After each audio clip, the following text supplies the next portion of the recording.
Ben ritrovate amiche e amici dell'atletica.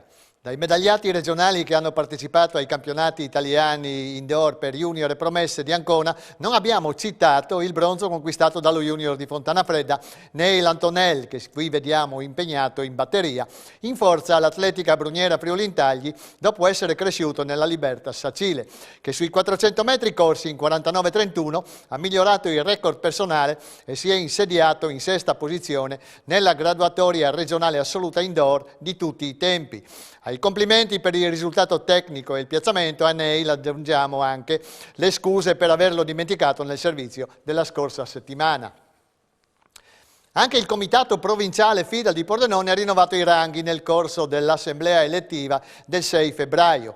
Il presidente uscente Ezio Rover, che era l'unico candidato, è stato confermato presidente per il quadriennio 2021-2024 con 343 voti su 386, pari all'88,8%.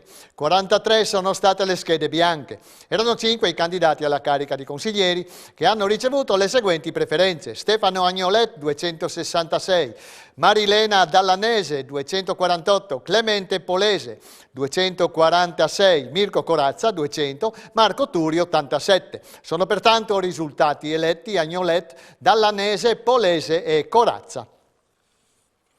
A Pordenone il maltempo l'ha fatta da padrone nella prima prova del campionato invernale di lanci. Sabato 30 gennaio era andata regolarmente in porto, sia pure in condizioni non ideali, ma il giorno dopo non c'erano le condizioni minime per poter gareggiare, si è dovuto rimandare tutto al 7 febbraio. Però non è cambiato molto. Anche il recupero ha registrato condizioni meteo avverse, ma gli atleti hanno dovuto scendere ugualmente in pedana e le prestazioni tecniche ne hanno risentito. La cosa migliore è venuta dal disco maschile, dove Enrico Saccomano, Malignani Libertas, appena passato alla categoria promesse, ha messo a segno un discreto 54,61. Bene anche la junior Giulia Pezzetta, sempre nel disco, con 42,2 metri e l'allieva Laura Lazzarato con 47,7 metri di martello da 4. Nel martello junior da 6 kg, Alessandro Feruglio e Davide Vattolo hanno raggiunto rispettivamente la misura di 64,48 e 57,44 e il neoallievo Eric Tavano, con il medesimo attrezzo, ha esordito con 53,33 metri. Tutti e tre sono dell'atletica Malignani Libertas Udine.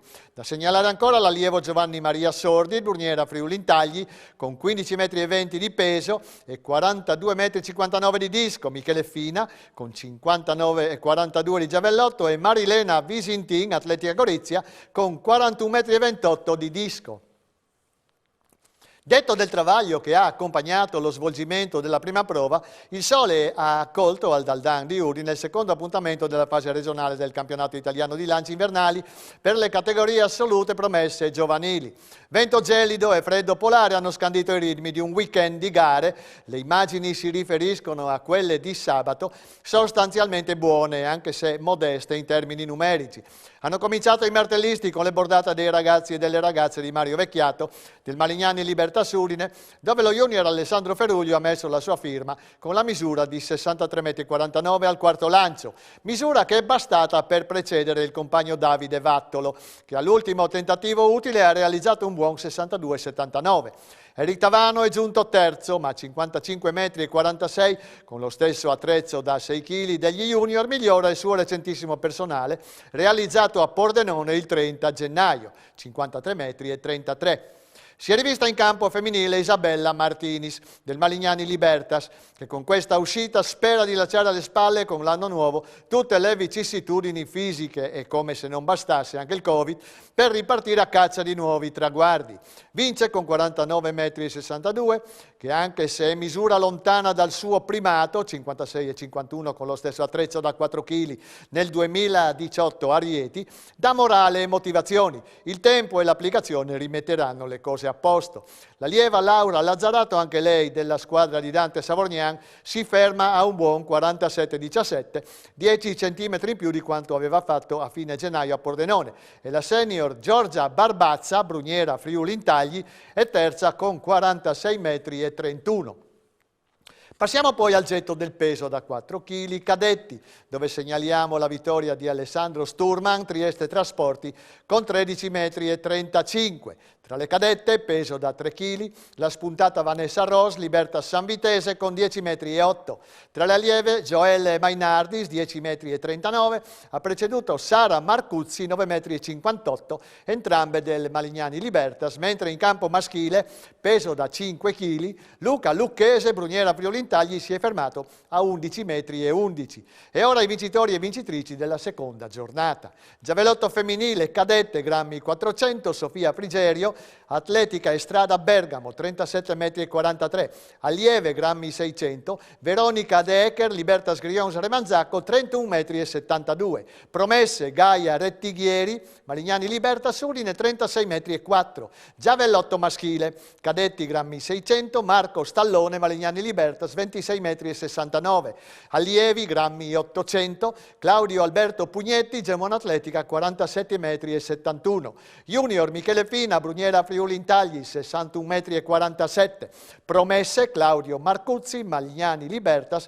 49,71 metri, senior Giacomo Medeossi, Malignani Libertas, 60,67 metri, disco femminile, cadette, chilogrammi 1, Mara Melchior, Malignani Libertas, 16,98 metri, allieve Annalisa Micco, Malignani Libertas, 39,11 metri, junior Giulia Pezzetta, Malignani Libertas, 43,61 metri, senior Gloria Ava, GS Valsugana Trentino, 43,25 metri, disco maschile, cadetti, 1,5 kg, Samuel Braida, Libertas Maiano, 18,36 metri, allievi, 1,750 kg, Giovanni Maria Sordi, Bruniera Friulintagli, 38,96 metri, junior Emanuele Panger, Trieste Atletica, 37,38 metri, promesse, 2 kg, Enrico Saccomano, Malignani Libertas, 51,39 metri, e senior Damiano Budai, Bruniera Friulintagli, 46,41 metri.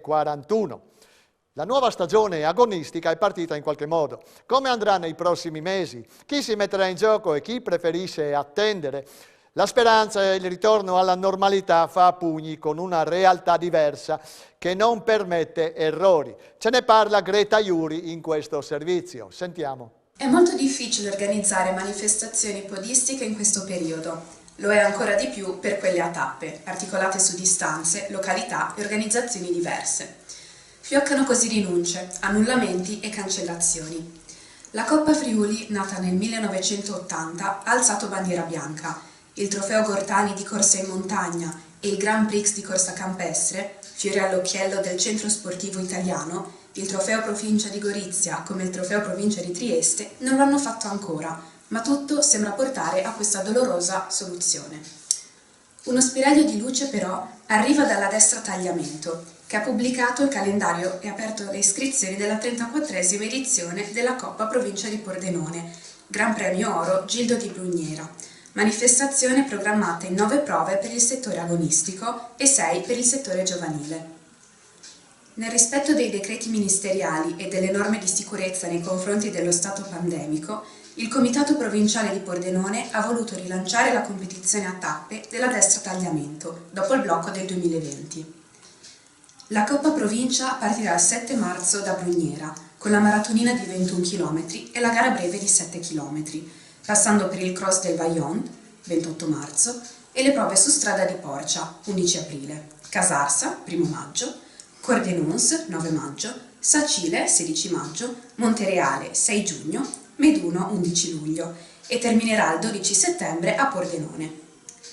Una competizione su distanze e terreni molto diversi, che metteranno in luce la versatilità dei concorrenti, la loro capacità di adattarsi a tutte le variabili, mantenendo alto il livello qualitativo delle prestazioni. Un altro aspetto che emerge da questa ultratrentennale competizione è l'attenzione che pone al settore giovanile, che trova spazio in 2/3 del programma e che rivolge lo sguardo al futuro del nostro mezzo fondo, che qui può trovare l'ambiente giusto per gettare le basi per la scoperta di nuovi talenti. Le iscrizioni potranno essere effettuate tramite il servizio iscrizioni online della FIDAL, riservato alle società che leggete in sovraimpressione, e dovranno essere inviate entro il 4 marzo, mentre la brochure con il regolamento e tutte le informazioni utili è scaricabile sul sito della FIDAL Pordenone. Sarà una sfida estremamente difficile, ne è consapevole il comitato organizzatore, che dovrà raddoppiare gli sforzi per garantire quella sicurezza sanitaria indispensabile, per tutelare la salute dei partecipanti, giudici, volontari e dirigenti. Le immagini d'archivio relative al trofeo Gortani, al Grand Prix di Cross e del Gran Premio Città di Sacile che abbiamo appena visto, ce le possiamo scordare. Più realistico pensare a un'edizione diversa, come quella del Giro Podistico Internazionale Città di Pordenone dello scorso settembre. Portare a termine il circuito malgrado il Covid, per gli organizzatori della Destra Tagliamento, sarà un traguardo prestigioso e inestimabile. Dimostrerebbe che tornare a correre, in ogni senso e in ogni settore, sia esso sportivo, sociale ed economico, è possibile. Alessia Trost torna a vincere un meeting internazionale e lo fa all'Atlas Arena di Lodz in Polonia alla Orlen Cup salendo a 1,94 m, misura valicata al secondo tentativo, peraltro con un certo margine. La pordenonese delle Fiamme Gialle supera nettamente la padrona di casa, Camilla Licinco, oro mondiale indoor nel 2014, che si ferma a 1,84 m.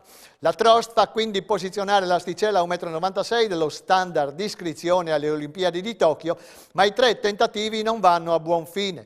C'è comunque la netta impressione che anche questo è un ulteriore passo avanti per la 27enne saltatrice, che l'ultima volta era salita a 1,94 m agli europei a squadre di Bigozzi nell'agosto 2019. E con questa notizia noi ci fermiamo anche per stasera.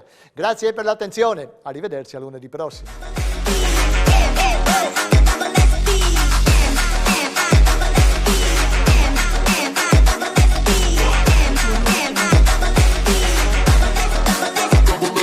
Oops.